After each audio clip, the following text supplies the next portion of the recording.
The recorded history of the Dominican Republic began when the Genoa-born navigator Christopher Columbus, working for the Spanish crown, happened upon a large island in the region of the western Atlantic Ocean that later came to be known as the Caribbean. It was inhabited by the Taíno, an Arawakan people, who variously called their island Ayiti, Bohio, or Quisqueya. Columbus promptly claimed the island for the Spanish crown, naming it La Isla Española, later Latinized to Hispaniola. What would become the Dominican Republic was the Spanish Captaincy General of Santo Domingo until 1821, except for a time as a French colony from 1795 to 1809. It was then part of a unified Hispaniola with Haiti from 1822 until 1844. In 1844, Dominican independence was proclaimed in the Republic, which was often known as Santo Domingo until the early 20th century, maintained its independence except for a short Spanish occupation from 1861 to 1865 and occupation by the United States from 1916 to 1924. Pre-Spanish history.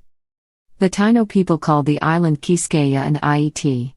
At the time of Columbus' arrival in 1492, the island's territory consisted of 5 chiefdoms: Marian, Magua, Maguana, Jaragua, and Higüey.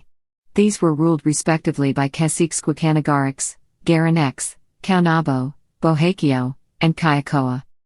Spanish colony, 1492 to 1795.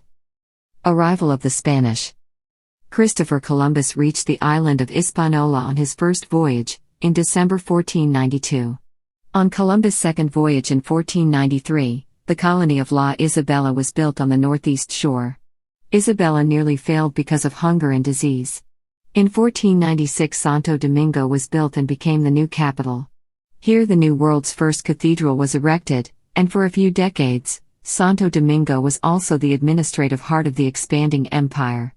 Before they embarked on their prosperous endeavors, men like Hernán Cortés and Francisco Pizarro lived and worked in Santo Domingo. Caunabo, the cacique of Maguana, one of 5 Taíno geographical divisions on Hispaniola, attacked Columbus on January 13, 1493. Shooting arrows and wounding a few Spaniards, the Taínos halted the invaders' collection of provisions for Columbus's return trip to Spain. Caunabo struck again when his forces attacked and burned a fort built by Columbus, killing 40 Spaniards.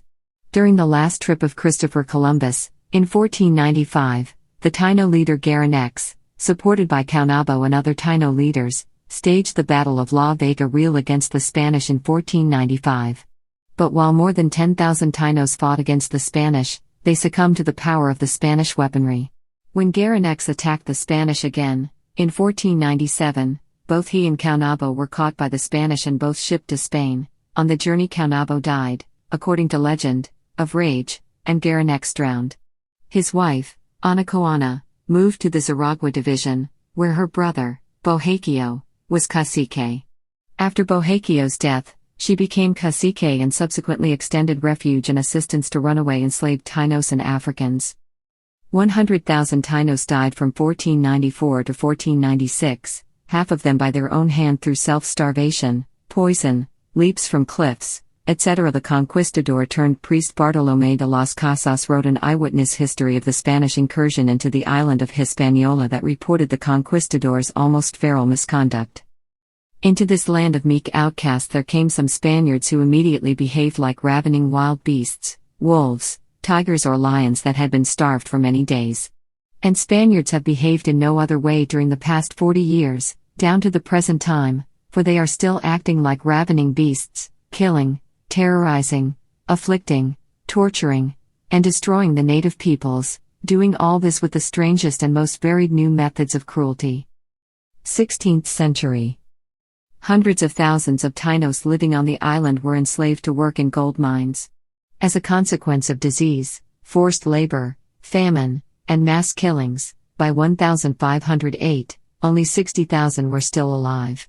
In 1501, the Spanish monarchs, Ferdinand I and Isabella, first granted permission to the colonists of the Caribbean to import African slaves, who began arriving to the island in 1503.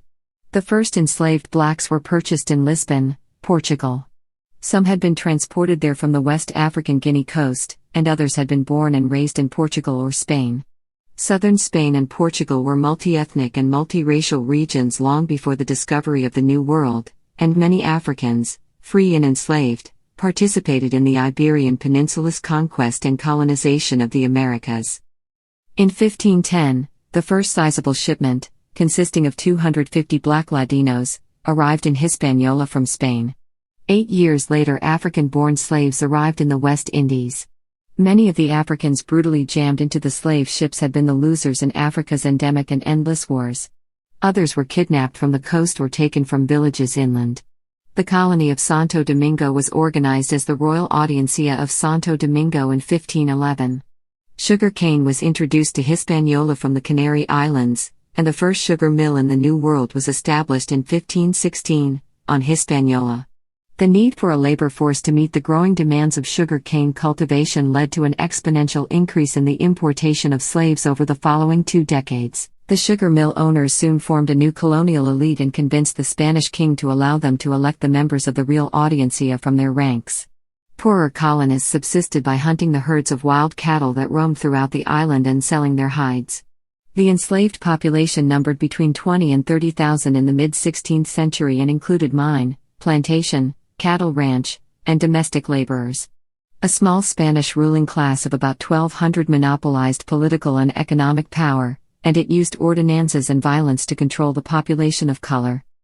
In 1517, a guerrilla war between the colonizers and Taíno and African forces was initiated by the Taíno leader Enriquillo. Descending from the Bohio mountains with his troops, Enriquillo killed Spaniards, devastated farms and property, and took Africans back with him. The crown appointed General Francisco Barrionuevo, a veteran of many battles in Spain, as captain to lead the war against Enriquillo. Barrionuevo opted to negotiate, realizing that violence had not worked and that resources for more armed actions were scarce. In 1533 he met Enriquillo on what is today's Cabrito Island, in the middle of Lake Jaragua, and reached a peace agreement that granted Enriquillo and his troops freedom and land. The first known armed rebellion of enslaved Africans occurred in 1521. On Christmas Eve, 200 enslaved workers fled the plantation of Diego Columbus, located on the Isabella River near Santo Domingo, and headed south toward Osua. Others from plantations in Niga, San Cristobal, and Beni joined them on the march, burning plantations and killing several Spaniards. According to official records, they stopped next at the Ocoa plantation, with the intention of killing more whites and recruiting more enslaved blacks and Indians, then moved on to Osua. After being informed of the insurrection, Columbus recruited a small army, which, mounted on horseback and shouting their battle cry Santiago, headed south in pursuit. In the meantime, the rebels entered the plantation of Melchor de Castro near the Nizao River, where they killed one Spaniard, sacked the house, and freed more enslaved persons, including Indians. Columbus's army confronted the rebels at the Nizao, the Spanish shooting at them with guns and the rebels responding by throwing stones and logs. 5 days later the Spanish attacked again. They caught several rebels, whom they executed by lynching along the colonial road, but many more had escaped to face later attacks, in which more were killed or apprehended. By the mid-16th century, there were an estimated 7,000 Maroons beyond Spanish control on Hispaniola. The Bohio Mountains were their main area of concentration, although Africans had escaped to other areas of the island as well. From their refuges, they descended to attack the Spanish. In 1546 the slave Diego de Guzman led an insurrection that swept through the San Juan de la Maguana area, after which he escaped to the Bohio Mountains. After his capture, de Guzman was savagely killed and some of his fellow rebels were burned alive, others burned with branding irons, others hung, and others had their feet cut off. The most extended insurrection was led by Sebastián Lemba. For 15 years Lemba attacked Spanish towns, plantations, and farms with an army of 400 Africans. Lemba was eventually caught and was executed in 1548. His head was mounted on the door that connected the fort of San Gil to Fort Conde, and for centuries it was called the Lemba door. Insurrections continued to burden the colony's tranquility and economy. From 1548 to the end of the 16th century, Maroons attacked farms, plantations, and villages. By 1560 the colony was unable to recruit and pay troops to pursue the rebels.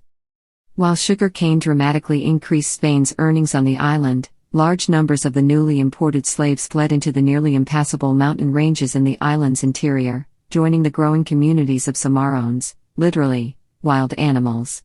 By the 1530s, Cimarrone bands had become so numerous that in rural areas the Spaniards could only safely travel outside their plantations in large armed groups.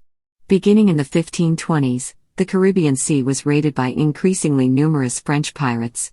In 1541 Spain authorized the construction of Santo Domingo's fortified wall, and in 1560 decided to restrict sea travel to enormous, well-armed convoys. In another move, which would destroy Hispaniola's sugar industry, in 1561 Havana, more strategically located in relation to the Gulf Stream, was selected as the designated stopping point for the merchant flotas, which had a royal monopoly on commerce with the Americas. In 1564, the island's main inland cities Santiago de los Caballeros and Concepción de la Vega were destroyed by an earthquake. In the 1560s English buccaneers joined the French in regularly raiding Spanish shipping in the Americas. With the conquest of the American mainland, Hispaniola quickly declined. Most Spanish colonists left for the silver mines of Mexico and Peru, while new immigrants from Spain bypassed the island. Agriculture dwindled, new imports of slaves ceased, and white colonists, free blacks, and slaves alike lived in poverty, weakening the racial hierarchy and aiding intermixing, resulting in a population of predominantly mixed Spaniard, African, and Taíno descent. Except for the city of Santo Domingo, which managed to maintain some legal exports, Dominican ports were forced to rely on contraband trade, which, along with livestock, became the sole source of livelihood for the island dwellers. In 1586, the privateer Sir Francis Drake captured the city of Santo Domingo, collecting a ransom for its return to Spanish rule.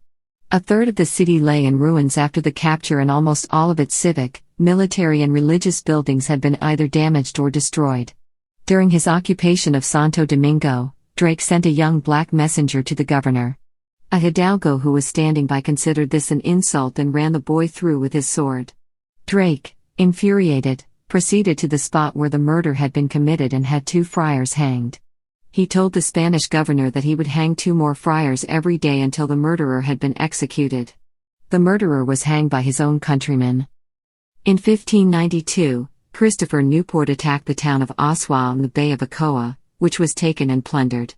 In 1595 the Spanish, frustrated by the 20-year rebellion of their Dutch subjects, closed their home ports to rebel shipping from the Netherlands, cutting them off from the critical salt supplies necessary for their herring industry. The Dutch responded by sourcing new salt supplies from Spanish America, where colonists were more than happy to trade.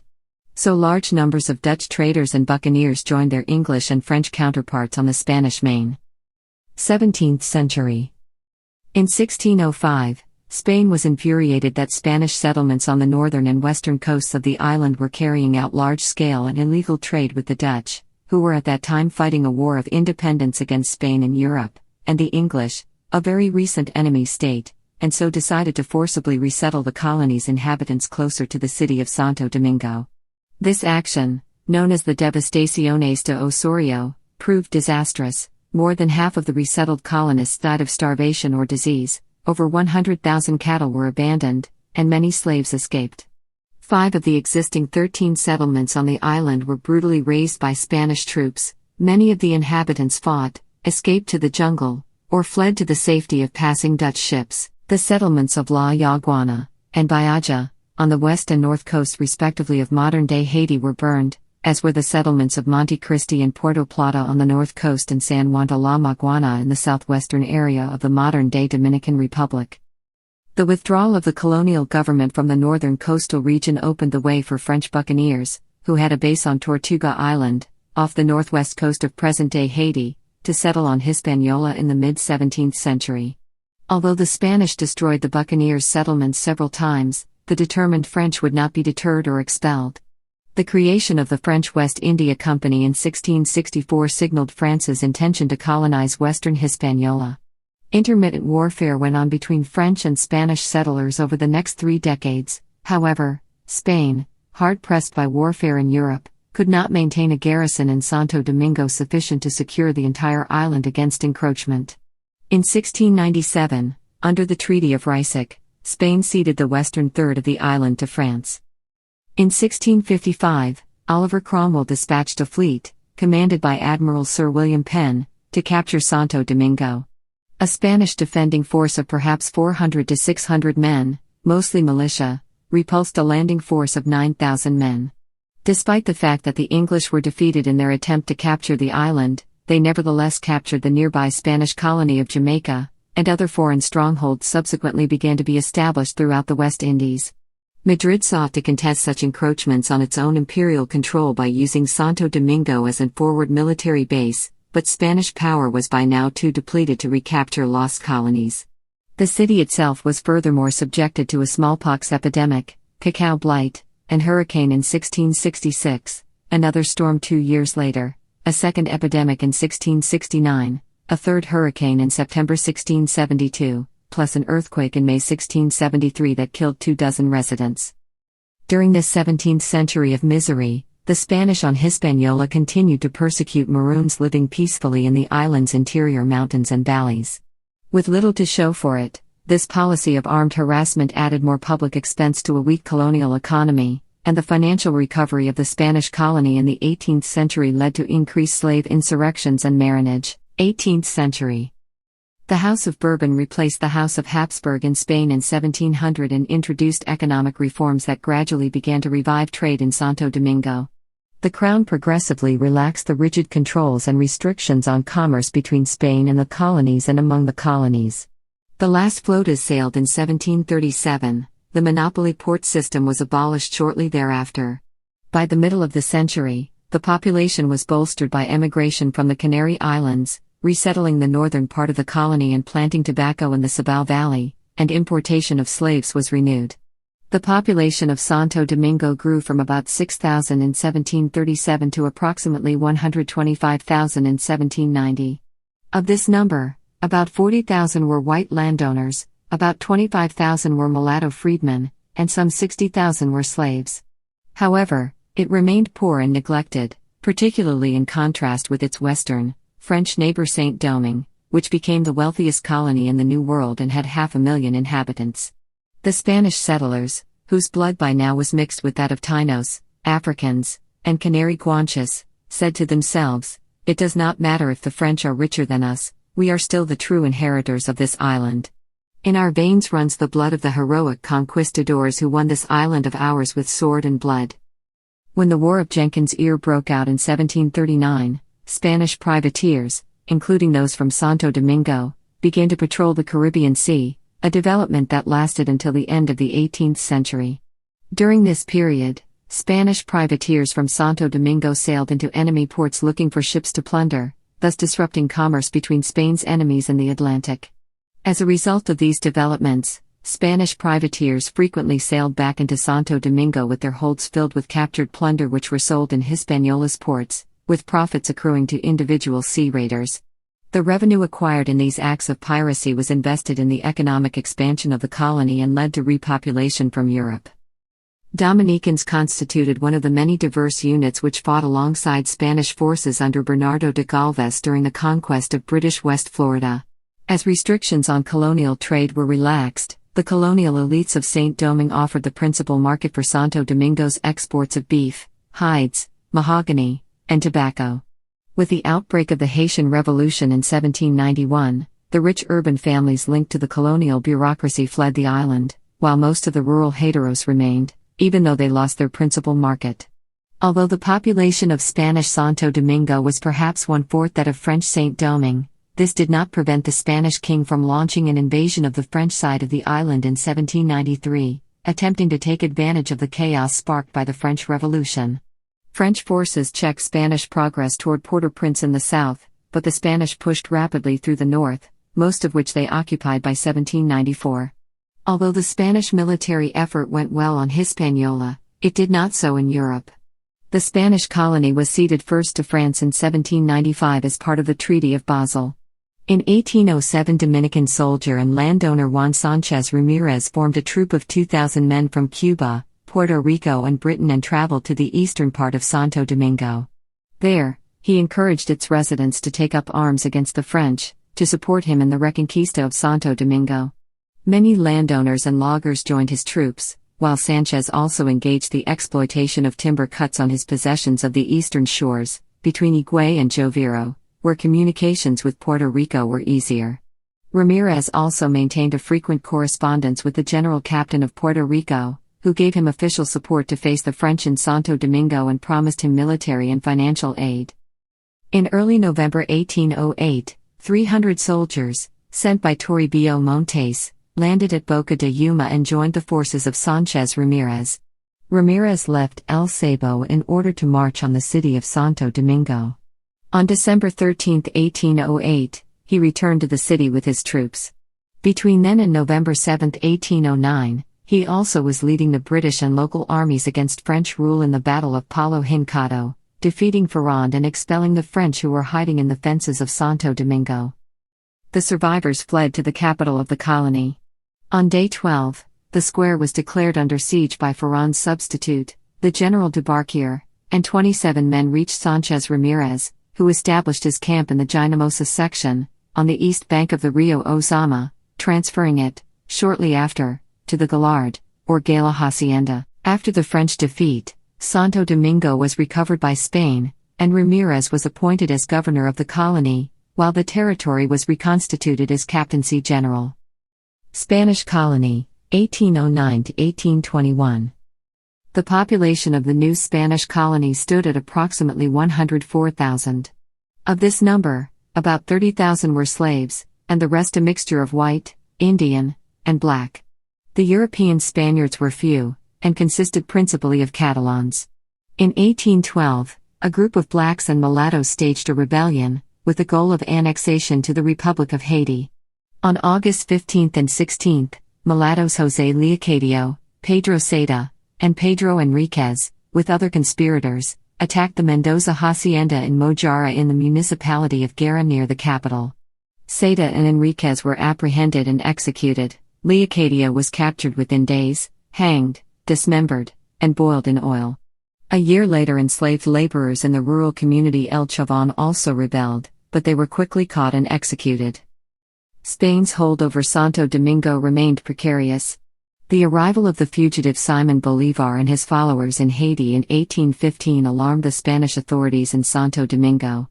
Following the rebellion of the army in Spain during 1820, which restored the liberal constitution, some of the colonial administrators in Santo Domingo broke with the mother country, and on December 1, 1821, the Spanish lieutenant governor, José Nunez de Coceras, proclaimed the independence of Spanish Haiti.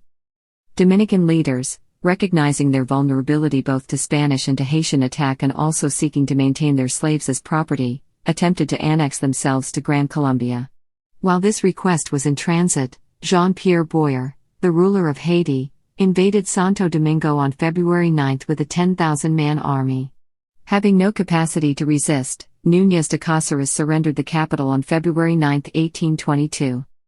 Unification of Hispaniola 1822 to 1844.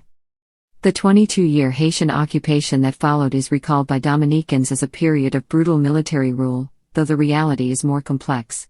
It led to large-scale land expropriations and failed efforts to force production of export crops, impose military services, restrict the use of the Spanish language, and eliminate traditional customs such as cockfighting.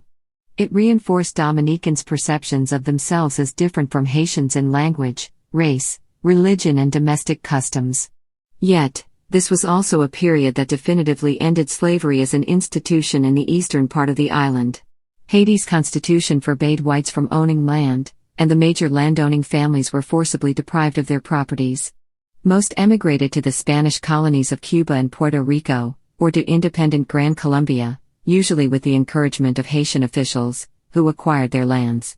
The Haitians, who associated the Catholic Church with the French slave masters who had exploited them before independence, confiscated all church property, deported all foreign clergy, and severed the ties of the remaining clergy to the Vatican. Santo Domingo's University, the oldest in the Western Hemisphere, lacking students, teachers, and resources, closed down. In order to receive diplomatic recognition from France, Haiti was forced to pay an indemnity of 150 million francs to the former French colonists, which was subsequently lowered to 60 million francs, and Haiti imposed heavy taxes on the eastern part of the island. Since Haiti was unable to adequately provision its army, the occupying forces largely survived by commandeering or confiscating food and supplies at gunpoint. Attempts to redistribute land conflicted with the system of communal land tenure, which had arisen with the ranching economy, and newly emancipated slaves resented being forced to grow cash crops under Boyer's Code Rural. In rural areas, the Haitian administration was usually too inefficient to enforce its own laws. It was in the city of Santo Domingo that the effects of the occupation were most acutely felt, and it was there that the movement for independence originated. Independence, First Republic 1844–1861. On July 16, 1838, Juan Pablo Duarte together with Pedro Alejandrino Pina, Juan Isidro Perez, Felipe Alfao, Benito González, Felix Maria Ruiz, Juan Nepomuceno Ravelo and Jacinto de la Concha founded a secret society called La Trinitaria to win independence from Haiti. A short time later, they were joined by Ramon Matias Mella and Francisco del Rosario Sanchez. In 1843 they allied with the Haitian movement in overthrowing Boyer. Because they had revealed themselves as revolutionaries working for Dominican independence, the new Haitian president, Charles Rivière Erard, exiled or imprisoned the leading Trinitarios. At the same time, Buenaventura Baez, an Oshawa mahogany exporter and deputy in the Haitian National Assembly, was negotiating with the French consul general for the establishment of a French protectorate. In an uprising timed to preempt Baez, on February 27, 1844, the Trinitarios declared independence from Haiti, backed by Pedro Santana, a wealthy cattle rancher from El Sabo who commanded a private army of peons who worked on his estates. First Republic. The Dominican Republic's first constitution was adopted on November 6, 1844. The state was commonly known as Santo Domingo in English until the early 20th century. It featured a presidential form of government with many liberal tendencies, but it was marred by Article 210, imposed by Pedro Santana on the Constitutional Assembly by force, giving him the privileges of a dictatorship until the War of Independence was over. These privileges not only served him to win the war but also allowed him to persecute, execute and drive into exile his political opponents, among which Duarte was the most important. In Haiti after the fall of Boyer, black leaders had ascended to the power once enjoyed exclusively by the mulatto elite. Erard sent 3 columns of Haitian troops, each numbering 10,000 men, to re-establish his authority. In the south, Santana defeated Erard at the Battle of Oshawa on March 19. Dominican forces suffered no casualties in the battle, while the Haitians sustained over 1,000 killed. In the north, Dominican General José María Imbert defeated the Haitian column led by Jean-Louis Pierrot at the Battle of Santiago on March 30. Over 600 Haitians were killed while the Dominicans suffered no casualties. Events at sea also went poorly for the Haitians. 3 Dominican schooners under the command of Juan Bautista Cambiaso intercepted a Haitian brigantine and 2 schooners which were bombarding shore targets. In the ensuing engagement, all 3 Haitian vessels were sunk, ensuring Dominican naval superiority for the rest of the war. On August 6, 1845, the new Haitian president, Luis Pierrot, launched a new invasion. On September 17, Dominican General José Joaquín Puello defeated the Haitian vanguard near the frontier at Estrelleta where the Dominican square, with bayonets, repulsed a Haitian cavalry charge. The Dominicans suffered no deaths during the battle and only 3 wounded. On November 27, 1845, Dominican General Francisco Antonio Salcedo defeated the Haitian army at the Battle of Buller. Salcedo was supported by Admiral Juan Bautista Cambiaso's squadron of 3 schooners, which blockaded the Haitian port of Cap Haitian. Haitian losses were 350 killed and 10 captured, the Dominicans lost 16 killed. Santana used the ever-present threat of Haitian invasion as a justification for consolidating dictatorial powers. For the Dominican elite, mostly landowners, merchants and priests, the threat of re-annexation by more populous Haiti was sufficient to seek protection from a foreign power. Offering the deepwater harbor of Samana Bay as bait, over the next 2 decades, negotiations were made with Britain, France, the United States and Spain to declare a protectorate over the country. The constant threat and fear of renewed Haitian intervention required all men of fighting age to take up arms in defense against the Haitian military. Theoretically, fighting age was generally defined as between 15 and 18 years of age to 40 or 50 years. Despite wide, popular glorification of military service, many in the ranks of the Liberation Army were mutinous and desertion rates were high despite penalties as severe as death for shirking the obligation of military service. Without adequate roads, the regions of the Dominican Republic developed in isolation from one another. In the south, the economy was dominated by cattle ranching and cutting mahogany and other hardwoods for export. This region retained a semi-feudal character, with little commercial agriculture, the hacienda as the dominant social unit, and the majority of the population living at a subsistence level. In the Cibao Valley, the nation's richest farmland, peasants supplemented their subsistence crops by growing tobacco for export, mainly to Germany. Tobacco required less land than cattle ranching and was mainly grown by smallholders, who relied on itinerant traders to transport their crops to Puerto Plata and Monte Cristi.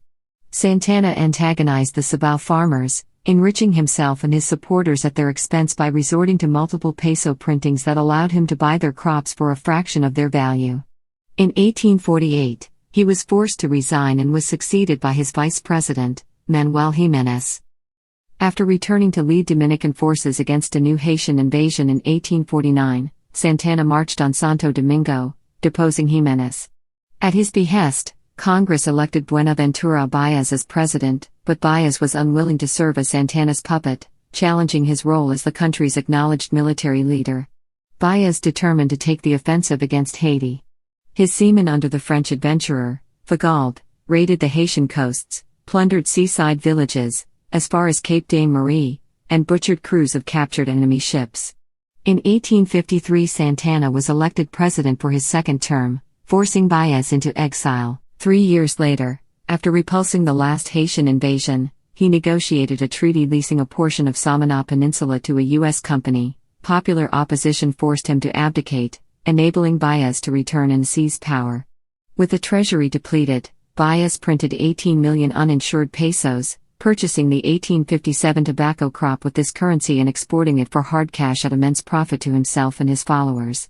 The Sibanian tobacco planters, who were ruined when inflation ensued, revolted, recalling Santana from exile to lead their rebellion. After a year of civil war, Santana seized Santo Domingo and installed himself as president.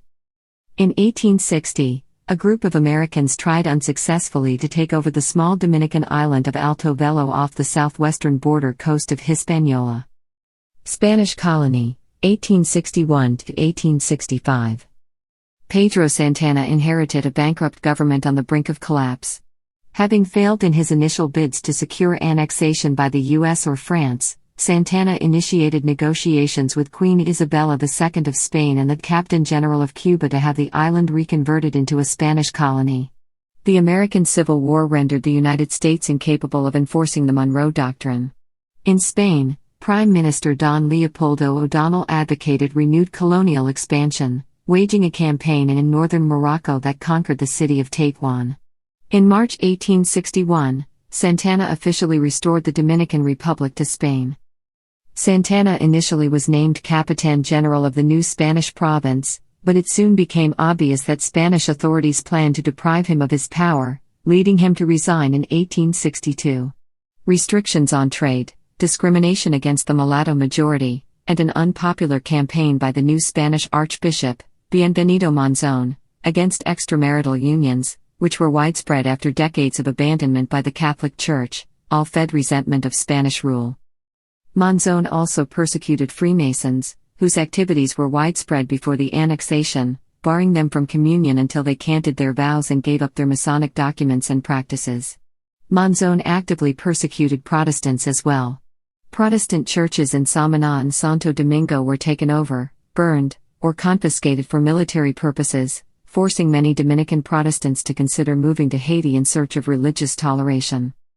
On August 16, 1863, a national war of restoration began in Santiago, where the rebels established a provisional government. Before God, the entire world, and the throne of Castile, just and legal reasons have obliged us to take arms to restore the Dominican Republic and reconquer our liberty, the provisional government's Declaration of Independence read. Dominicans were divided. Some fought for the reserve forces alongside Spanish troops. Santana returned to lead them. War of Restoration. The Spanish forces of the Cibao Valley were obliged to concentrate in Fort San Luis, at Santiago, where they were besieged by the insurgents. The rebels had possession of 3 forts which faced the Puerto Plata road. They undertook to make a general assault on the fort where the Spanish troops were concentrated. The besieged forces let the enemy's bands come near, and when within musket range opened a tremendous fire of artillery, which, committing great destruction, drove them back in disorder. They, however, tried their luck again, and this time set fire to the houses of the town in different parts and made their attack in the midst of a conflagration. Spanish reinforcements arrived and charged the insurgents, who received them with grapeshot and musketry from the 3 forts which they held. The insurgents were repulsed and the forts retaken at the point of the bayonet. The garrison of Santiago abandoned the city and marched to Puerto Plata, the main northern port, attacked by Dominicans all the way. The Spaniards reportedly lost 1,300 men. They joined the garrison in the fort at Puerto Plata, leaving the city to be pillaged by the rebels. Eventually, 600 Spanish sallied out and drove off the rebels, with help from the cannon of the fort, but by then the city had been plundered and burnt almost out of existence. The damage to Santiago and Puerto Plata was estimated at $5 million. By mid-November, virtually the whole garrisons of Cuba and Puerto Rico were deployed on Santo Domingo and 8,000 troops had been sent from Europe, diverted from deployment in Morocco. The Spanish Navy had complete command of the sea and used a fleet of paddle-wheel steamers to transport troops to, and around, the island. As the fighting continued, racist incidents became more acute. Spanish soldiers were openly hostile to Dominicans of color, and incidents of unprovoked violence against black Dominicans and migrants in the towns proliferated. Perhaps because of the fright that Spain would seek to make Santo Domingo an enslaved twin of Cuba, Dominicans were said to fight like supernatural fiends with a desperate intensity. By early 1864, the Spanish army, unable to contain guerrilla resistance, had suffered 1,000 killed in action and 9,000 dead from disease. Spanish colonial authorities encouraged Queen Isabella II to abandon the island, seeing the occupation as a nonsensical waste of troops and money. However, the rebels were in a state of political disarray and proved unable to present a cohesive set of demands. The first president of the provisional government, Pepelo Salcedo, was deposed by General Gaspar Polanco in September 1864, who, in turn, was deposed by General Antonio Pimentel 3 months later. The rebels formalized their provisional rule by holding a national convention in February 1865, which enacted a new constitution, but the new government exerted little authority over the various regional guerrilla caudillos, who were largely independent of one another. Unable to extract concessions from the disorganized rebels, when the American Civil War ended, in March 1865, Queen Isabella annulled the annexation and independence was restored, with the last Spanish troops departing by July. More than 7,000 Dominicans perished in battles and epidemics. Relations between the Dominican Republic and Haiti were tense once the new Dominican government came to power, since Haitian President Fabre Gefford had refused to support the independence movement out of fear of Spanish reprisals. Within 3 years after fighting ended in Santo Domingo, uprisings began in both remaining Spanish colonies. In both islands, Dominican veterans joined the independence fight. Within the decade, Spanish colonialism began to crumble, and rebels won emancipation. Restoration, Second Republic 1865 to 1916. Second Republic. By the time the Spanish departed, most of the main towns lay in ruins and the island was divided among several dozen caudillos. José María Cabral controlled most of Barahona and the southwest with the support of Baez's mahogany exporting partners, while cattle rancher Cesario Guillermo assembled a coalition of former Sandinista generals in the southeast, and Gregorio Luperón controlled the north coast. Once the Spanish were vanquished, the numerous military and guerrilla leaders began to fight among themselves. From the Spanish withdrawal to 1879, there were 21 changes of government and at least 50 military uprisings. Haiti served as a haven for Dominican political exiles and a base of operations for insurgents, often with the support of the Haitian government, during the frequent civil wars and revolutions of the period. In the course of these conflicts, 2 parties emerged. The Partido Rojo represented the southern cattle ranching latifundia and mahogany exporting interests, as well as the artisans and laborers of Santo Domingo, and was dominated by Baez, who continued to seek annexation by a foreign power. The Partido Azul, led by Luperón, represented the tobacco farmers and merchants of the Cibao and Puerto Plata and was nationalist and liberal in orientation. During these wars, the small and corrupt National Army was far outnumbered by militias organized and maintained by local caudillos who set themselves up as provincial governors.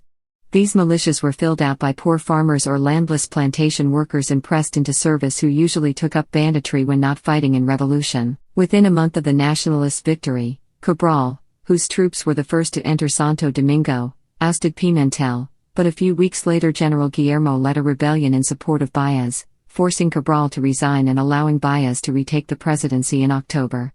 Baez was overthrown by the Cibao farmers under Luperón, leader of the Partido Azul, the following spring, but Luperón's allies turned on each other and Cabral reinstalled himself as president in a coup in 1867. After bringing several Azules into his cabinet, the Rojos revolted, returning Baez to power. In 1869, Baez negotiated a treaty of annexation with the United States. Supported by U.S. Secretary of State William Seward, who hoped to establish a Navy base at Samaná, in 1871 the treaty was defeated in the United States Senate through the efforts of abolitionist Senator Charles Sumner. In 1874, the Rojo governor of Puerto Plata, Ignacio Maria González Santon, staged a coup in support of an Azul rebellion but was deposed by the Azules 2 years later. In February 1876, Ulysses S. Bayat, backed by Luperón, was named president, but 10 months later troops loyal to Baez returned him to power. 1 year a new rebellion allowed González to seize power, only to be deposed by Cesario Guillermo in September 1878, who was in turn deposed by Luperón in December 1879.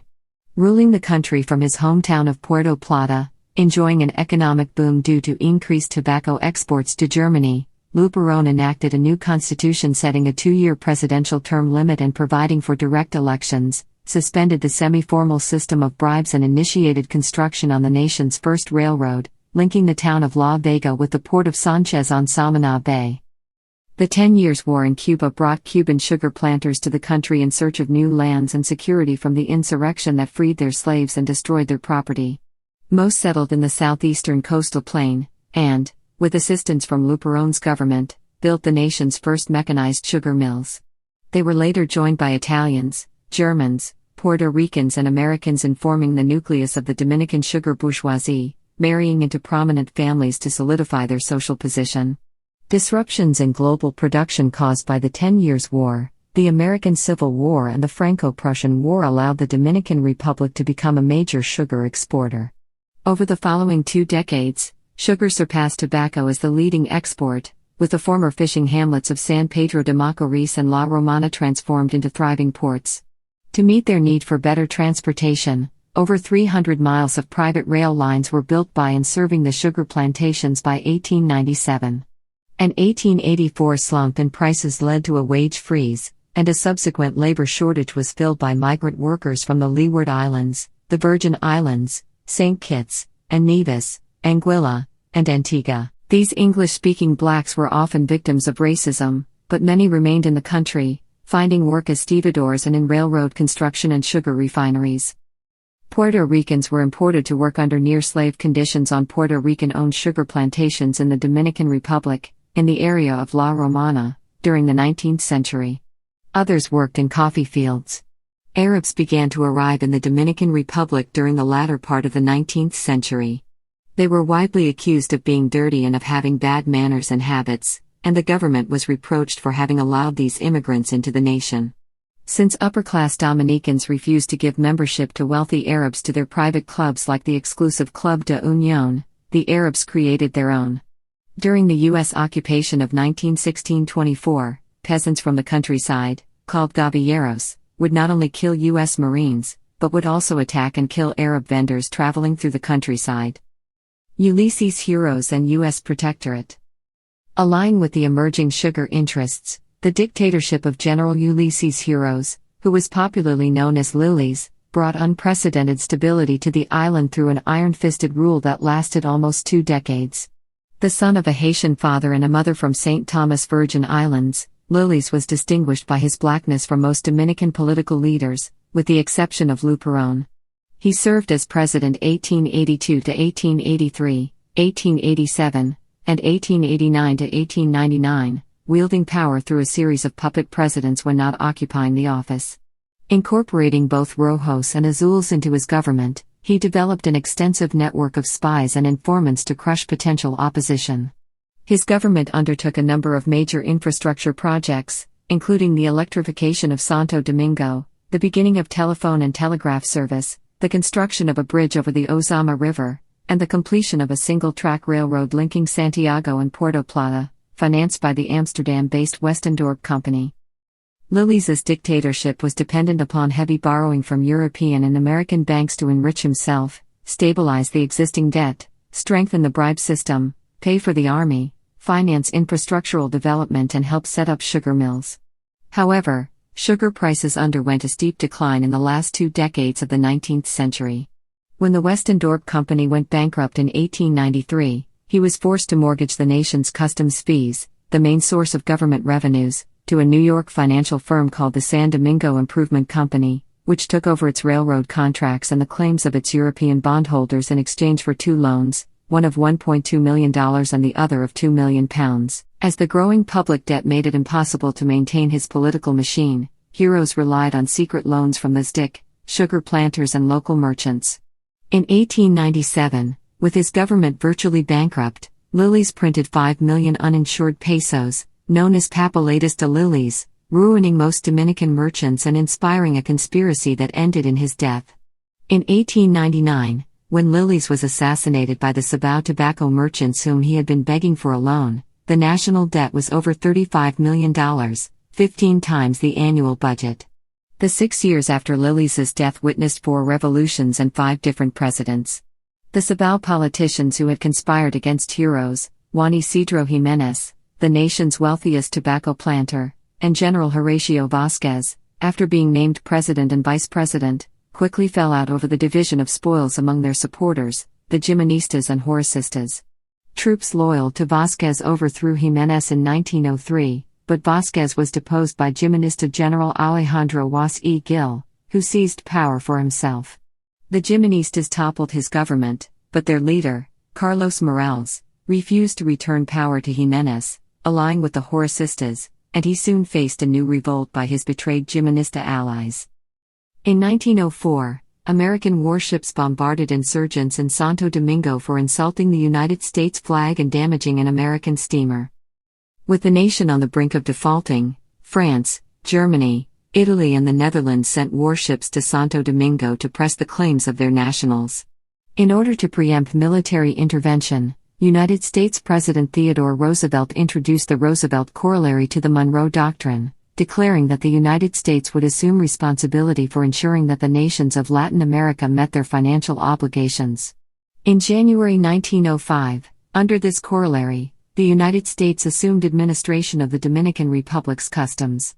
Under the terms of this agreement, a receiver general, appointed by the U.S. President, kept 55% of total revenues to pay off foreign claimants, while remitting 45% to the Dominican government. After 2 years, the nation's external debt was reduced from $40 million to $17 million. In 1907, this agreement was converted into a treaty, transferring control over customs receivership to the U.S. Bureau of Insular Affairs and providing a loan of $20 million from a New York bank as payment for outstanding claims, making the United States the Dominican Republic's only foreign creditor. In 1905, the Dominican peso was replaced by the U.S. dollar. In 1906, Morales resigned, and Horacista Vice President Ramon Coceras became president. After suppressing a rebellion in the Northwest by Jimenista General Desiderio Arias, his government brought political stability and renewed economic growth, aided by new American investment in the sugar industry. However, his assassination in 1911, for which Morales and Arias were at least indirectly responsible, once again plunged the republic into chaos. For 2 months, executive power was held by a civilian junta dominated by the chief of the army, General Alfredo Victoria. The surplus of more than 4 million pesos left by Coceras was quickly spent to suppress a series of insurrections. He forced Congress to elect his uncle, Eladio Victoria, as president, but the latter was soon replaced by the neutral Archbishop Adolfo Manuel. After 4 months, Manuel resigned and was succeeded by Jorocista Congressman José Bordas Valdez, who aligned with Arias and the Jimenistas to maintain power. In 1913, Vázquez returned from exile in Puerto Rico to lead a new rebellion. In June 1914, U.S. President Woodrow Wilson issued an ultimatum for the two sides to end hostilities and agree on a new president, or have the United States impose one. After the provisional presidency of Ramón Baez, Jimenez was elected in October, and soon faced new demands, including the appointment of an American Director of Public Works and financial advisor and the creation of a new military force commanded by U.S. officers. The Dominican Congress rejected these demands and began impeachment proceedings against Jimenez. The United States occupied Haiti in July 1915, with the implicit threat that the Dominican Republic might be next. Jimenez's Minister of War Desiderio Arias staged a coup d'état in April 1916, providing a pretext for the United States to occupy the Dominican Republic. United States occupation, 1916 to 1924. Conventional campaign. United States Marines landed in Santo Domingo on May 15, 1916. Prior to their landing, Jimenez resigned, refusing to exercise an office regained with foreign bullets. On June 1, Marines occupied Monte Cristi and Puerto Plata. They occupied Monte Cristi without meeting resistance, but at Puerto Plata they had to fight their way into the city under heavy but inaccurate fire from about 500 pro-Arias irregulars. During this landing the Marines sustained several casualties, including the death of Captain Herbert J. Hershinger, the first Marine killed in combat in the Dominican campaign. Insurgent losses, while never accurately determined, were light. A column of Marines under Colonel Joseph H. Pendleton marched toward Santiago de los Caballeros, where rebel forces had established a government. Along the way, Dominicans tore up the railroad tracks, forcing Marines to walk. They also burned bridges, delaying the march. 24 miles into the march, the Marines encountered Las Trincheras, two fortified ridges the Dominicans had long thought invulnerable. The Spanish had been defeated there in 1864.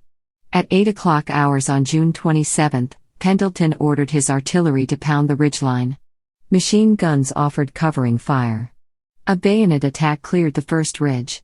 Rifle fire removed the rebels who were threatening from atop the second. The significance of this battle lies in the fact that this was the first experience of Marines advancing with the support of modern artillery and machine guns. A week later, the Marines encountered another entrenched rebel force at Guayacanes. The rebels kept up single-shot fire against the automatic weapons of the Marines before the Marines drove them off. The battle was important in the history of the 4th Marines insofar as the regiment subsequently acquired its first Medal of Honor recipient. First Sergeant Roswell Winans, while manning his machine gun, displayed such exceptional valor that he was later awarded the nation's highest military honor. Sergeant Winans obtained his award for the bravado that he demonstrated when for a time he single-handedly raked enemy lines with his weapon. Then, when the gun jammed, he set about clearing it in full view of the Dominicans without regard to his personal safety. With his supporters defeated, Arias surrendered on July 5 in exchange for being pardoned. At San Francisco de Macorís, Governor Juan Perez, a supporter of Arias, refused to recognize the U.S. military government. Using some 300 released prisoners, he was preparing to defend the old Spanish colonial structure, the Fortaleza. On November 29, U.S. Marine Lieutenant Ernest C. Williams, whose detachment was billeted in San Francisco, charged the closing gates of the fort at nightfall with a dozen Marines. 8 were shot down. The others, including Williams, forced their way in and seized the old structure. Another Marine detachment seized the police station. Reinforcements from nearby detachments soon suppressed the uprising. The Marine Corps' subsequent efforts at state building, as it is commonly known today, received little assistance from Dominicans. Dominican elites, animated by nationalist resentment of the takeover of their country, refused to help the foreigners restructure their government and society. Occupation. The Dominican Congress elected Dr. Francisco Enriquez y Carvajal as president, but in November, after he refused to meet the U.S. demands, Wilson announced the imposition of a U.S. military government, with Rear Admiral Harry Shepard Knapp as military governor. The American military government implemented many of the institutional reforms carried out in the United States during the Progressive Era, including reorganization of the tax system, accounting and administration, expansion of primary education, the creation of a nationwide police force to unify the country, and the construction of a national system of roads, including a highway linking Santiago to Santo Domingo. Despite the reforms, virtually all Dominicans resented the loss of their sovereignty to foreigners, few of whom spoke Spanish or displayed much real concern for the nation's welfare, and the military government, unable to win the backing of any prominent Dominican political leaders, imposed strict censorship laws and imprisoned critics of the occupation. In 1920, U.S. authorities enacted a Land Registration Act, which broke up the terrenos comuneros and dispossessed thousands of peasants who lacked formal titles to the lands they occupied, while legalizing false titles held by the sugar companies. In the southeast, dispossessed peasants formed armed bands, called gavilleros, waging a guerrilla war that lasted 6 years, with most of the fighting in Hato Mayor and El Sabo. At any given time, the Marines faced 8 to 12 such bands, each composed of several hundred followers. The guerrillas benefited from a superior knowledge of the terrain and the support of the local population, and the Marines relied on increasingly brutal counterinsurgency methods. However, rivalries between various gavilleros often led them to fight against one another, and even cooperate with occupation authorities. In addition, cultural schisms between the campesinos and city dwellers prevented the guerrillas from cooperating with the urban middle-class nationalist movement. The most notorious rebel of Sabo was a daring Dominican bandit with the nom de guerre Vicentico Evangelista. In March 1917 he brutally executed 2 American civilians, engineers from an American-owned plantation, who were lashed to trees, savagely hacked with machetes, then left dangling for ravenous wild boars. He led Marine pursuers on a merry chase before surrendering on July 5 of that year. 2 days later Vicentico was shot and killed by Marines while trying to escape. On August 13, 1918, a 5-man Marine patrol was ambushed near Manchado. 4 Marines were killed and the survivor wounded. By 1919 the Marines had received radios that made it easier to coordinate their efforts and 6 Curtiss Jenny biplanes that allowed them to expand the reach of their patrolling and even to bomb some guerrilla outposts. The unrest in the eastern provinces lasted until 1922 when the guerrillas finally agreed to surrender and return for amnesty. During the course of the campaign between 1916 and 1922, the Marines claimed to have killed or wounded 1,137 bandits, while 20 Marines were killed and 67 wounded. In the San Juan Valley, near the border with Haiti, followers of a Vodou faith healer named Bohio resisted the occupation and aided the Haitian Cacos in their war against the Americans, until his death in 1922. When the Haitian and Dominican forces began to fight the U.S. interventions, they suffered immensely due to the superiority of U.S. training and technology. They were poorly armed and a minority of them carried old-model black powder rifles. The majority went into battle with swords, machetes, and pikes. The obsolete weapons as well as the lack of training and institutional control over the regional armed forces ensured American military preeminence in the region.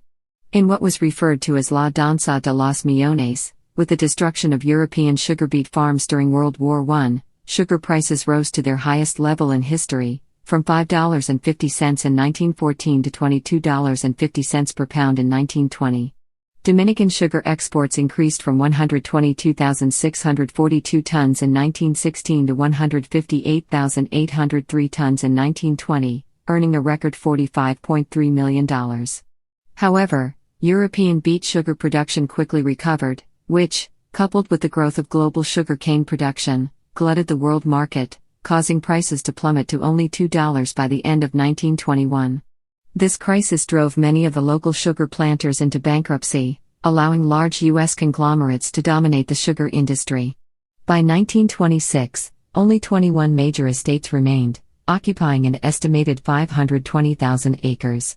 Of these, 12 U.S.-owned companies owned more than 81% of this total area. While the foreign planters who had built the sugar industry integrated into Dominican society, these corporations expatriated their profits to the United States. As prices declined, sugar estates increasingly relied on Haitian laborers. This was facilitated by the military government's introduction of regulated contract labor, the growth of sugar production in the Southwest, near the Haitian border, and a series of strikes by cocolo cane cutters organized by the Universal Negro Improvement Association. Withdrawal. In the 1920 United States presidential election, Republican candidate Warren Harding criticized the occupation and promised eventual U.S. withdrawal. While Jimenez and Vasquez sought concessions from the United States, the collapse of sugar prices discredited the military government and gave rise to a new nationalist political organization, the Dominican National Union, led by Dr. Enriquez from exile in Santiago to Cuba, which demanded unconditional withdrawal. They formed alliances with frustrated nationalists in Puerto Rico and Cuba, as well as critics of the occupation in the United States itself, most notably the nation and the Haiti Santo Domingo Independence Society. In May 1922, a Dominican lawyer, Francisco Peynado, went to Washington, D.C., and negotiated what became known as the Hughes-Peynado Plan. It stipulated the immediate establishment of a provisional government pending elections, approval of all laws enacted by the U.S. military government, and the continuation of the 1907 treaty until all the Dominican Republic's foreign debts had been settled. On October 1, Juan Bautista Vicini, the son of a wealthy Italian immigrant sugar planter, was named provisional president, and the process of U.S. withdrawal began. The principal legacy of the occupation was the creation of a national police force, used by the Marines to help fight against the various guerrillas, and later the main vehicle for the rise of Rafael Trujillo. In contrast to the much romanticized fighting of the Rough Riders at San Juan Hill in Cuba almost 2 decades earlier, the Marines' anti-rebel campaigns in the Dominican Republic were hot, often godlessly uncomfortable, and largely devoid of heroism and glory. The Rise and Fall of Trujillo, Third Republic 1924–1965. Horacio Vasquez 1924–1930. The occupation ended in 1924, with a democratically elected government under President Vasquez. The Vasquez administration brought great social and economic prosperity to the country and respected political and civil rights. Rising export commodity prices and government borrowing allowed the funding of public works projects and the expansion and modernization of Santo Domingo. Though considered to be a relatively principled man, Vasquez had risen amid many years of political infighting. In a move directed against his chief opponent Federico Velázquez, in 1927 Vasquez agreed to have his term extended from 4 to 6 years. The change was approved by the Dominican Congress, but was of debatable legality. Its enactment effectively invalidated the Constitution of 1924 that Vasquez had previously sworn to uphold. Vasquez also removed the prohibition against presidential re-election and postulated himself for another term in elections to be held in May 1930. However, his actions had by then led to doubts that the contest could be fair. Furthermore, these elections took place amid economic problems, as the Great Depression had dropped sugar prices to less than $1 per pound. In February, a revolution was proclaimed in Santiago by a lawyer named Rafael Estrella Ureña. When the commander of the Guardia Nacional Dominicana, Rafael Leonidas Trujillo Molina, ordered his troops to remain in their barracks, the sick and aging Vasquez was forced into exile and Estrella proclaimed provisional president. In May, Trujillo was elected with 95% of the vote, having used the army to harass and intimidate electoral personnel and potential opponents. After his inauguration in August, at his request, the Dominican Congress proclaimed the beginning of the era of Trujillo. The era of Trujillo 1931–1961. Trujillo established absolute political control while promoting economic development, from which mainly he and his supporters benefited, and severe repression of domestic human rights. Trujillo treated his political party, El Partido Dominicano, as a rubber stamp for his decisions. The true source of his power was the Guardia Nacional, larger, better armed, and more centrally controlled than any military force in the nation's history. By disbanding the regional militias, the Marines eliminated the main source of potential opposition, giving the Guard a virtual monopoly on power. By 1940, Dominican military spending was 21% of the national budget. At the same time, he developed an elaborate system of espionage agencies. By the late 1950s, there were at least 7 categories of intelligence agencies, spying on each other as well as the public. All citizens were required to carry identification cards and good conduct passes from the secret police. Obsessed with adulation, Trujillo promoted an extravagant cult of personality. When a hurricane struck Santo Domingo in 1930, killing over 3,000 people, he rebuilt the city and renamed it Ciudad Trujillo, Trujillo City. He also renamed the country's and the Caribbean's highest mountain, Pico Duarte, Pico Trujillo. Over 1,800 statues of Trujillo were built, and all public works projects were required to have a plaque with the inscription Era of Trujillo, benefactor of the fatherland. As sugar estates turned to Haiti for seasonal migrant labor, increasing numbers settled in the Dominican Republic permanently. The census of 1920, conducted by the U.S. occupation government, gave a total of 28,258 Haitians living in the country. By 1935 there were 52,657. In October 1937, Trujillo ordered the massacre of up to 38,000 Haitians, the alleged justification being Haiti's support for Dominican exiles plotting to overthrow his regime.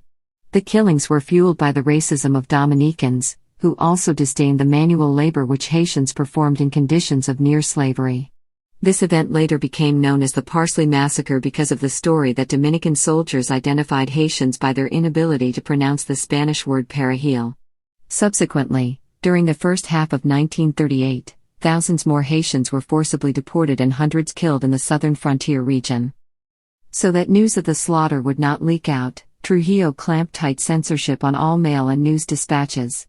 A shocked American missionary, Father Barnes, wrote about the massacre in a letter to his sister. It never reached her. He was found on the floor of his home, murdered brutally. But the news leaked out, stirring a decision by the United States, Mexico, and Cuba to make a joint investigation. General Hugh Johnson, a former New Deal official, made a national broadcast describing how Haitian women had been stabbed and mutilated, babies bayoneted, and men tied up and thrown into the sea to drown. The massacre was the result of a new policy which Trujillo called the Dominicanization of the frontier. Place names along the border were changed from Creole and French to Spanish, the practice of voodoo was outlawed, quotas were imposed on the percentage of foreign workers that companies could hire, and a law was passed preventing Haitian workers from remaining after the sugar harvest.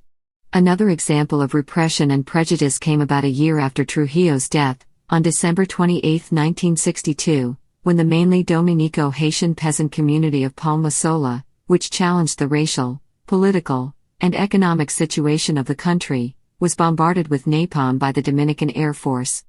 Though Trujillo sought to emulate Generalissimo Francisco Franco, he welcomed Spanish Republican refugees following the Spanish Civil War. During the Holocaust in the Second World War, the Dominican Republic took in many Jews fleeing Hitler who had been refused entry by other countries. The Jews settled in Sosua. These decisions arose from a policy of blanquismo, closely connected with anti-Haitian xenophobia, which sought to add more light-skinned individuals to the Dominican population by promoting immigration from Europe. As part of the Good Neighbor policy, in 1940, the U.S. State Department signed a treaty with Trujillo relinquishing control over the nation's customs.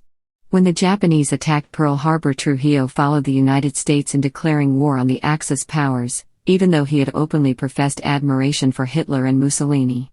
During the Cold War, he maintained close ties to the United States, declaring himself the world's #1 anti-communist and becoming the first Latin American president to sign a mutual defense assistance agreement with the United States.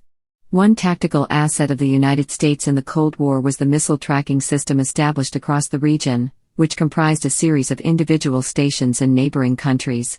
One of these stations was located in the Dominican Republic, requiring bilateral negotiations to establish the facility, and cooperation to operate it.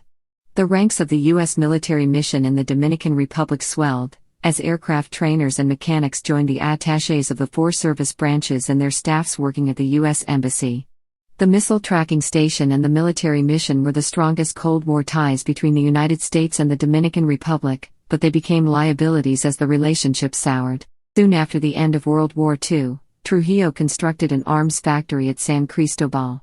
It made hand grenades, gunpowder, dynamite, revolvers, automatic rifles, carbines, submachine guns, light machine guns, anti-tank guns, and munitions. In addition, some quantities of mortars and aerial bombs were produced and light artillery rebuilt. Trujillo's increasingly powerful military withstood a series of invasion attempts by leftist Dominican exiles. On June 19, 1949, an airplane carrying Dominican rebels from Guatemala was intercepted and destroyed by the Dominican Coast Guard at Luperón on the north coast. 10 years later, on June 14, 1959, Dominican revolutionaries launched 3 simultaneous attacks. At Estero Hondo and Maimon on the north coast, the rebels followed the Castro tactic of landing from ships, but the Dominican government's air power and artillery overwhelmed the attackers as they landed. At Constanza in the high mountains near the border with Haiti, a small band of armed exiles came by air. On that occasion, the heavy bombers of the Dominican Air Force came into action but were inaccurate, hitting more civilians than guerrillas. It was Dominican peasants who tracked down and captured or killed most of the fugitives, for which they received cash bounties from Trujillo's government. Trujillo and his family established a near monopoly over the national economy. By the time of his death, he had accumulated a fortune of around $800 million. He and his family owned 50 to 60% of the arable land, some 700,000 acres, and Trujillo-owned businesses accounted for 80% of the commercial activity in the capital.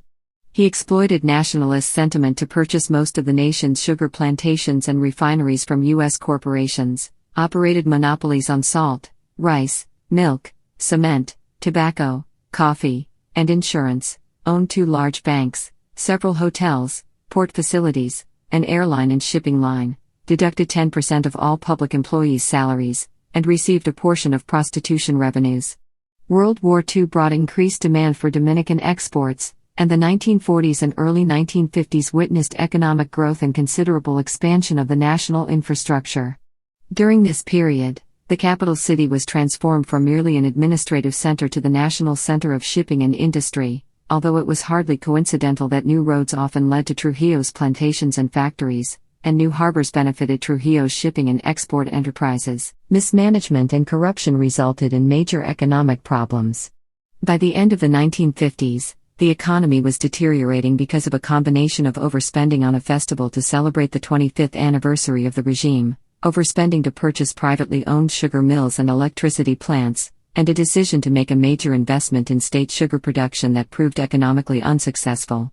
In 1956, Trujillo's agents in New York murdered Jesus Maria de Galindez, a Basque exile who had worked for Trujillo but who later denounced the Trujillo regime and caused public opinion in the United States to turn against Trujillo.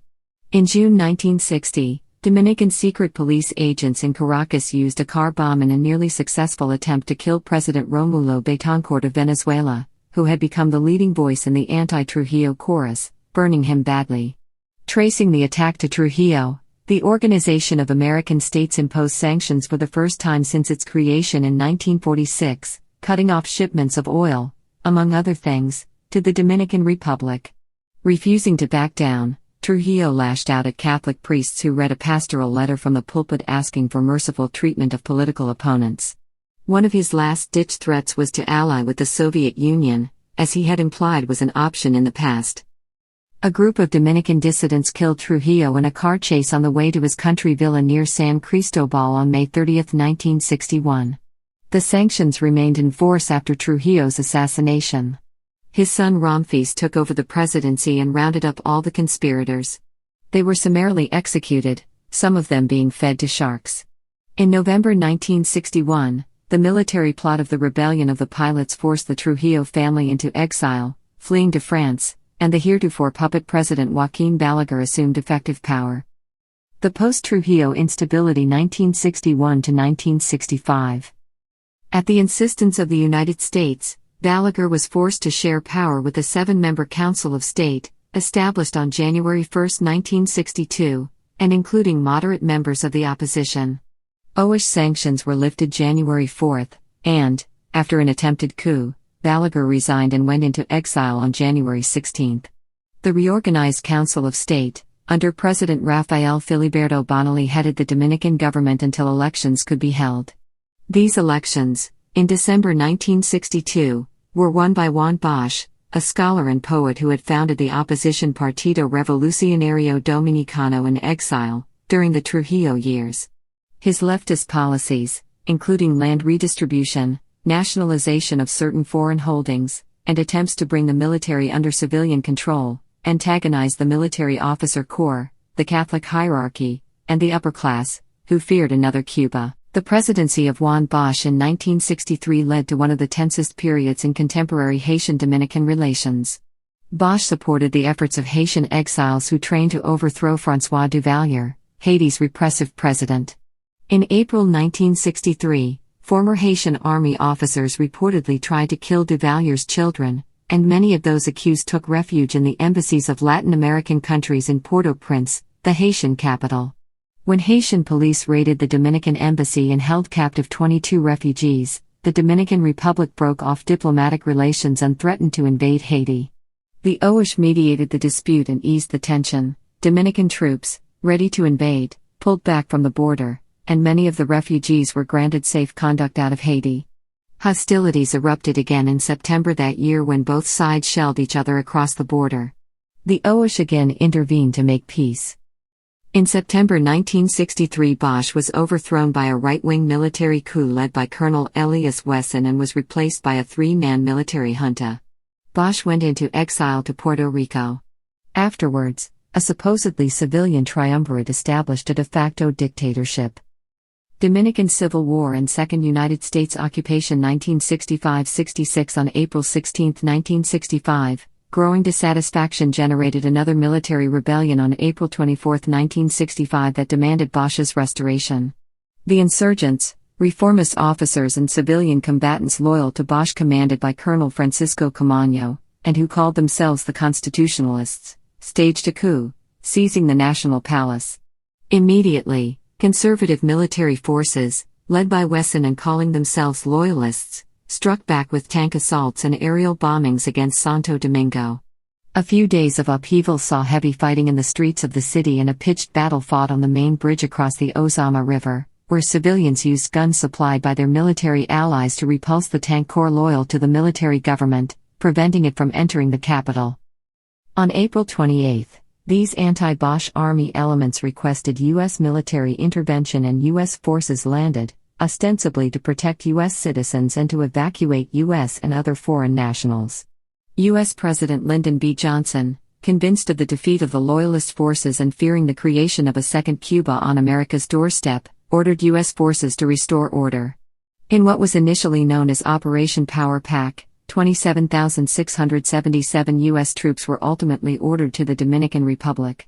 The 4th Marine Expeditionary Force and the Army's 82nd Airborne Division spearheaded the occupation. Psychological warfare and special forces units also took part in the action. Denied a military victory, the Constitutionalist rebels quickly had a Constitutionalist Congress elect Camaño president of the country. U.S. officials countered by backing General Antonio Imbert. On May 7, Imbert was sworn in as President of the Government of National Reconstruction. The next step in the stabilization process, as envisioned by Washington and the OISH, was to arrange an agreement between President Camaño and President Imbert to form a provisional government committed to early elections. However, Camaño refused to meet with Imbert until several of the Loyalist officers, including Wesson E. Wesson, were made to leave the country. On 13 May, General Imbert launched an 8-day offensive to eliminate rebel resistance north of the line of communications. During the attack, U.S. troops shot down one of the new government's 5 P-51 Mustangs when it accidentally strafed their position. Imbert's forces took the northern part of the capital, destroying many buildings and killing many black civilians. The United Nations dispatched a human rights team to investigate alleged atrocities. By May 14, the Americans had established a safety corridor connecting the San Isidro Air Base and the Duarte Bridge to the Embajador Hotel and United States Embassy in the center of Santo Domingo, essentially sealing off the constitutionalist area of Santo Domingo. Roadblocks were established and patrols ran continuously. Some 6,500 people from many nations were evacuated to safety. In addition, the U.S. forces airlifted and relief supplies for Dominican nationals. By mid-May, a majority of the OISH voted for Operation Push Ahead, the reduction of United States forces and their replacement by an Inter-American Peace Force. The Inter-American Peace Force was formally established on May 23. The following troops were sent by each country: Brazil, 1,130, Honduras, 250, Paraguay, 184, Nicaragua, 160, Costa Rica, 21 military police, and El Salvador, 3 staff officers. The first contingent to arrive was a rifle company from Honduras, which was soon backed by detachments from Costa Rica, El Salvador, and Nicaragua. Brazil provided the largest unit, a reinforced infantry battalion. Brazilian General Hugo Panasco Alvim assumed command of the Oish ground forces, and on 26 May the U.S. forces began to withdraw. On 15 June the rebels launched their final attempt to escape their Ciudad Nuevo stronghold. Camano hurled all his best remaining units and weapons against the American lines, and soon mortar rounds were hitting the 82nd Airborne Division. Although their heaviest weapons were recoilless cannons, the 82nd Airborne soundly defeated the rebels. The fighting cost the U.S. 5 killed and 31 wounded, 3 of whom later died. The Brazilians, who had orders to remain on the defensive, suffered 5 wounded. Mauling the Constitutionalists received on the 15th made them more amenable, but not yet committed, to a negotiated settlement. The fighting continued until August 31, 1965, when a truce was declared. Most American troops left shortly afterwards as policing and peacekeeping operations were turned over to Brazilian troops, but some U.S. military presence remained until September 1966. A total of 44 American soldiers died, 27 in action. 172 were wounded in action, as were 6 Brazilians and 5 Paraguayans. An estimated 6,000 to 10,000 Dominicans died, many of them civilians killed when the Dominican Air Force bombed their crowded Santo Domingo neighborhoods prior to the U.S. invasion. Fourth Republic 1966 present. Balaguer's second presidency 1966–1978. In June 1966, Joaquin Balaguer, leader of the Reformist Party, was elected and then re-elected to office in May 1970 and May 1974, both times after the major opposition parties withdrew late in the campaign because of the high degree of violence by pro-government groups. On November 28, 1966 the Constitution was created, signed, and put into effect. The Constitution stated that the President was elected to a 4-year term. If there was a close election there would be a second round of voting to decide the winner. The voting age was 18, but married people under 18 could also vote. Remnants of the Constitutionalist movement and some scattered groups of the Dominican left started to plan for a revolution, and in February 1973 Camano suddenly landed on a desolate beach in the southwest. Together with a small group of just 10 men he made it for the mountains, which they intended to make into a center for a campaign against the government of Balaguer. They were soon traced and hunted down by a party of 2,000 men, while 1,400 political, student and labor leaders were arrested all over the country. After 2 weeks Camano and his men were ambushed between Constanza and San Jose de Ocoa, and there the wounded and captured Francisco Alberto Camano Dino was shot in the head by his captors. Balaguer led the Dominican Republic through a thorough economic restructuring, based on opening the country to foreign investment while protecting state-owned industries and certain private interests. This distorted, dependent development model produced uneven results. For most of Balaguer's first 9 years in office the country experienced high growth rates, to the extent that people talked about the Dominican miracle. Foreign, mostly U.S. investment, as well as foreign aid, flowed into the country. Sugar, then the country's main export product, enjoyed good prices in the international market, and tourism grew tremendously. However, this excellent macroeconomic performance was not accompanied by an equitable distribution of wealth. While a group of new millionaires flourished during Balaguer's administrations, the poor simply became poorer. Moreover, the poor were commonly the target of state repression, and their socio-economic claims were labeled communist and dealt with accordingly by the state security apparatus. In the May 1978 election, Balaguer was defeated in his bid for a 4th successive term by Antonio Guzman Fernandez of the PRD. Balaguer then ordered troops to storm the election center and destroy ballot boxes, declaring himself the victor. U.S. President Jimmy Carter refused to recognize Balaguer's claim, and, faced with the loss of foreign aid, Balaguer stepped down. Guzman, Blanco Interregnum 1978–1986. Guzman's inauguration on August 16 marked the country's first peaceful transfer of power from one freely elected president to another.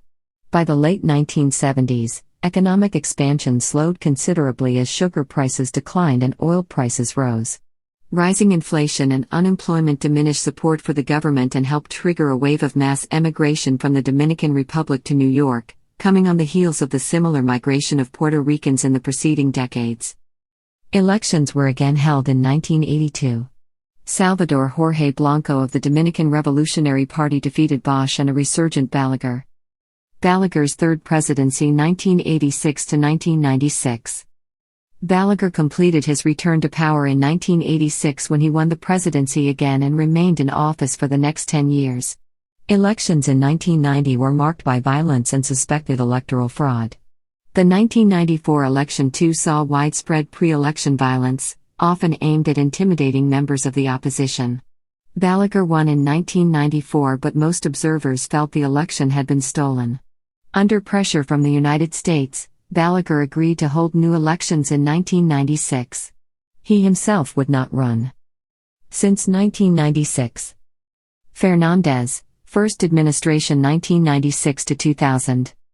In 1996, U.S. raised Leonel Fernández Reina of Bosch's Partido de la Liberación Dominicana secured more than 51% of the vote, through an alliance with Balaguer. The first item on the president's agenda was the partial sale of some state-owned enterprises.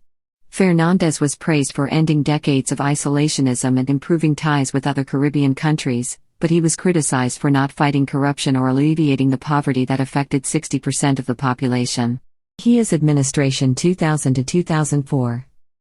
In May 2000, the center-left Hipólito Mejia of the PRD was elected president amid popular discontent over power outages in the recently privatized electric industry.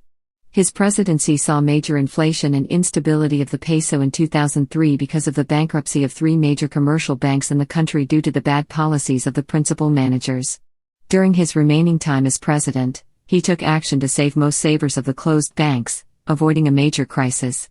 The relatively stable currency fell from about 16 Dominican pesos to $1 United States dollar to about 60 Dominican pesos to $1 US dollar and was in the 40s to the dollar when he left office in August 2004. In the May 2004 presidential elections, he was defeated by former President Leonel Fernández. Fernández, Second Administration 2004 to 2012.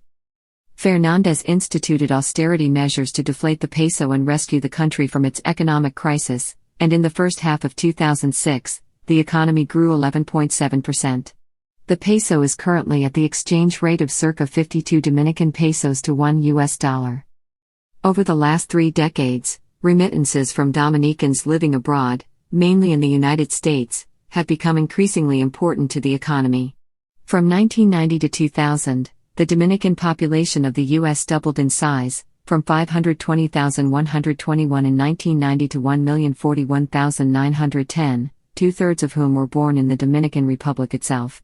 More than half of all Dominican Americans live in New York City, with the largest concentration in the neighborhood of Washington Heights in northern Manhattan.